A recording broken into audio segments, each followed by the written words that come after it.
Building community resiliency, COOP and inclusive planning.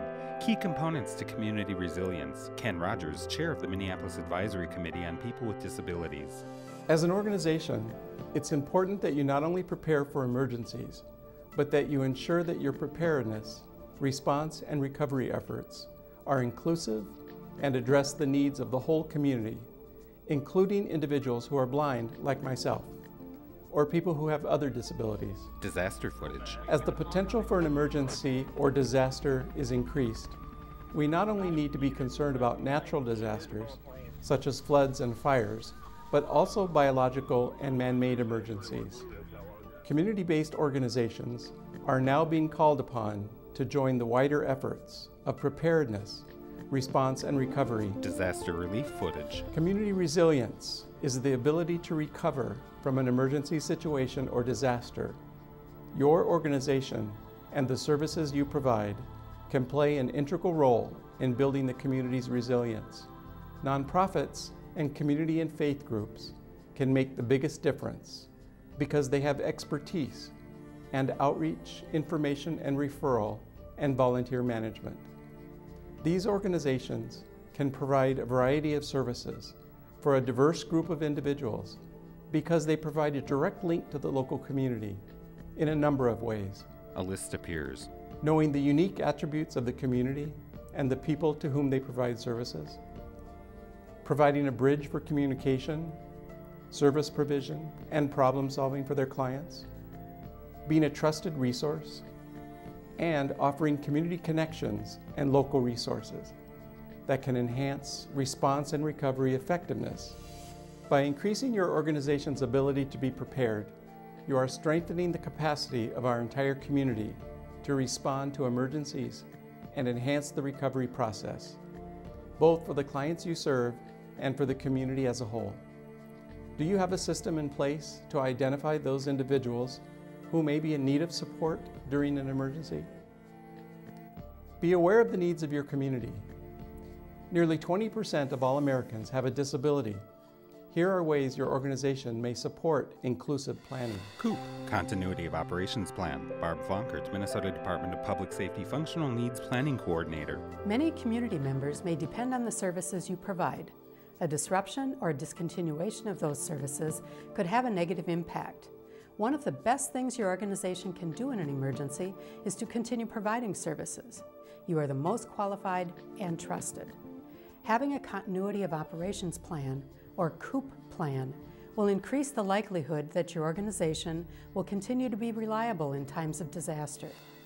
Some things to consider in your COOP planning are prioritizing your organization's services. That means reinforce services that must continue and may even increase during an emergency. Run services that are critical to life safety and have high priority. Reduce services that are less critical, and remove services that can be temporarily suspended. Identify resources and services you can provide and maintain knowledge of those you don't. A list. Determine the services you would be able to provide during an emergency. Identify any services you would be able to increase or whether you can serve additional clients. Know where you can refer people for other services you may not provide, and partner with organizations or businesses that you can request assistance from if needed.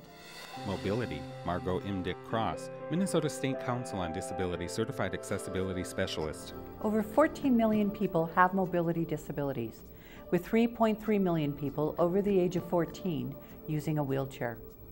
52% of the population 65 years of age and older has a disability. People with disabilities are around us every day. Our coworkers, family members, and friends could be, and possibly are, someone with a disability. And in many instances, the person may have a mobility disability.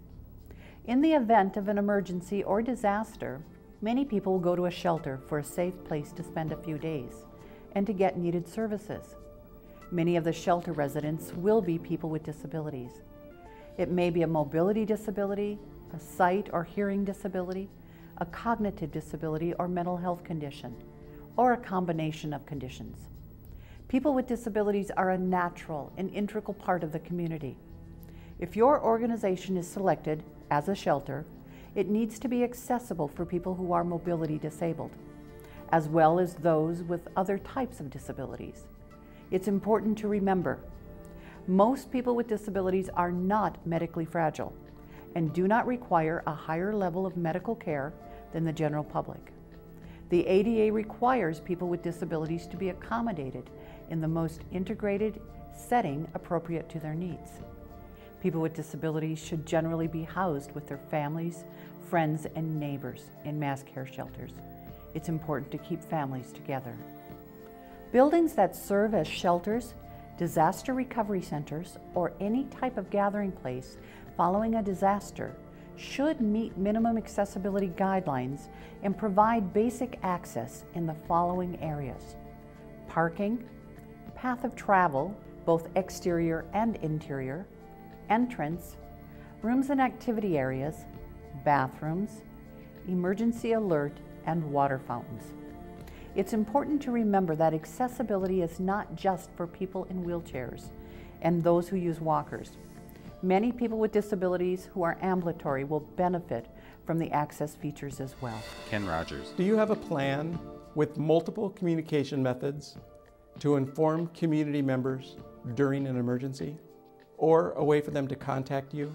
Hearing, Marie Kohler, Minnesota Department of Human Services Deaf and Hard of Hearing Services Division. Over 30 million people have a hearing loss. This equates to 1 out of 10 Minnesotans.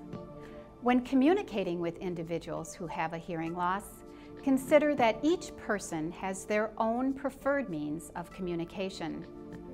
It is best to ask them how to effectively communicate. Do not assume that one size fits all.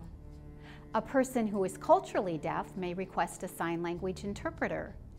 An individual who is hard of hearing may rely on reading your lips or facial expressions, or they may request an assistive listening device, such as a pocket talker. A person with a combined hearing and vision loss may ask that the information be written down. If so, use a black magic marker and large print. A few effective communication strategies are to communicate in a well-lit and quiet environment. Make sure that you have the person's attention before conveying your message. You may have to tap them on the shoulder. Maintain eye contact throughout the conversation. If you have to turn away from the person, wait until you reestablish eye contact before continuing. Speak clearly, but do not over-enunciate your words. If you are soft-spoken, raise the volume of your voice, but do not shout. If the person does not understand what you are saying, rephrase your message instead of repeating it. Using technologies such as text messaging, iPads, or other wireless devices are options for people with profound hearing loss. Always remember that your body language and facial expressions should match the verbal or written message that you convey. Vision, Ken Rogers, Chair of the Minneapolis Advisory Committee on People with Disabilities. Over 10 million people have some kind of vision loss. Some individuals use service animals or a white cane. Others may read Braille or read documents with large print. When writing notes, use a large black marker. For print material, suggested font is Arial 18 to 20 point. When assisting a person with a reduced level of visibility or who is blind, identify yourself, offer assistance, but let the person explain what help is needed. Remember that service animals are not pets, and they must be kept with their owners. Speech, Marie Kohler, Minnesota Department of Human Services Deaf and Hard of Hearing Services Division. 2 million people have a speech impairment that may interfere with two-way communication. Some people rely on communication or picture boards to express themselves. Ask the person how they prefer to communicate. Remember that the clarity of their speech may worsen under distress. Therefore, do not rush the communication process. Be patient and refrain from completing sentences for the person. If you are having difficulty understanding what the person is saying, do let them know. For example, did I understand you correctly to say that you need your wheelchair? Or could you please repeat that? You could also ask the person to write out what you are having trouble understanding. Your clients are relying on your services. Would your organization be ready in the case of an emergency? COOP, mobility, hearing, vision, speech.